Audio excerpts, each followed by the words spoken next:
Everybody, Steve Shermer here, the Golf Gambling Podcast, with your one and done picks for the U.S. Open. And listen, it's a major championship, a lot of money on the line, a lot of guys to choose from. I know we're getting late into the year, but listen, this is not definitely a time to let up. Unfortunately, the last couple picks I've had a couple weeks has not been very good. But we're going to try to get back on the horse here. So let's give some honorable mention picks, some guys I've already taken, but maybe you haven't. Here's some guys I really like for one and done this week at the U.S. Open. It seems like a lot of attention is off Rory McIlroy this week, and I get it. Like, a big narrative about this course is can't miss big, really bad with the wedges. Maybe a couple of those things are a little overblown, because otherwise I think Rory is definitely a great fit for this place with, really good finishes at the recent U.S. Opens, a lot of really good track records on firm Bermuda golf courses, a lot of success and wins at those places, like at Congaree last fall. He's won a bunch over the Middle East. Those are usually really firm Bermuda tracks too. So I have no concerns about him getting around up and down from off the green with the Bermuda grass here. And really good at plays with uneven lies like Augusta National.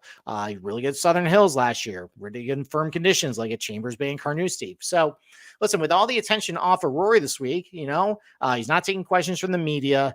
Maybe he's put all that stuff behind him, and with a lot of people just doubting him, maybe you can get a little leverage on your pools by not, picking Rory McIlroy this week. I think he's going to show very well at LACC. So that's, I think, a viable option.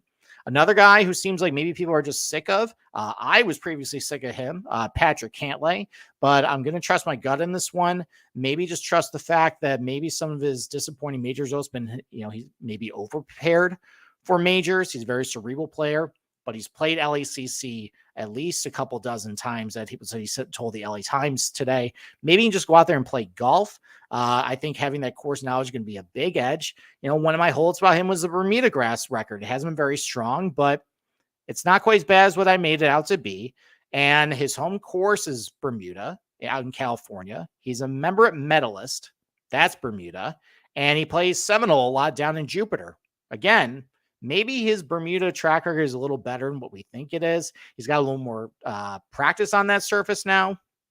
So maybe my concerns about him on Bermuda is a little unfounded, because otherwise, though, he's a great fit for this place. Great control with the driver. Listen, like at some point, maybe because he's familiar with these bent grass greens, he's actually going to put up a good performance putting at a major. Great iron play, especially from long range too. Scores really well from both over 175 and with his wedges. So I really like Patrick Cantlay. I've made a 180 on Cantlay this week.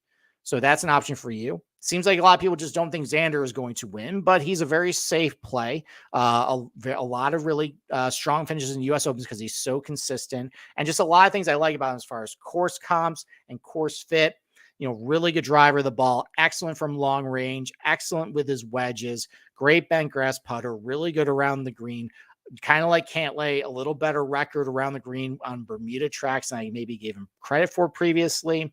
Great at Kapalua, great at Augusta National, wider fairways, uneven lies, really good at Erin Hills, really good at Shinnecock Hills, like 2 U.S. Opens with wider fairways and rolling topography. So I really like Xander for this golf course. I think with how his game matches with this place, he can be really good. You can also go Cam Smith, go with a live guy. He's not going to be, the only opportunity you're going to have for him is at the Open. But this type of golf course, wider fairways, firm conditions, really good around the green play is a must. Great putting is going to be a must here too. Cam Smith is great as all those places. Really good at Kapalua, really good at Augusta National, really good at Royal Melbourne. Seems like I think a lot of guys, Australians are going to really enjoy this golf course this week. It fits a lot of things they really like back home in Australia, firm conditions, all that stuff. So I think Cam Smith is going to be great this week. But with the guy I'm going to pick, listen, I've spent a lot of bullets so far. That's why I'm doing really well in one and done this year. But options are getting kind of slim. I'm just going to go with my boy, Brooks Koepka. I should have taken him with the PGA. My co-host talked me off of him. That was foolish of me to listen to him on that. But listen, at the U.S. Open, I don't think he's actually going to win, but he's so solid. He always picks the smart shot, the safe shot. He's always really consistent at these events, and he's healthy. I think another at least top 10 for him is definitely in order. And who knows, maybe he can do what he did at Erin Hills and Shinnecock Hills, 2 places that kind of comp this place to, and win again. So I'm going to go with Brooks Koepka as my one and done pick. So thanks for listening. Please go and rate, review, and subscribe to the Golf Gambling Podcast on either Apple or Spotify. You can also subscribe to our YouTube channel where we give out free content every single week for every single PGA Tour event. So with that, good luck with your one and done picks for the US Open.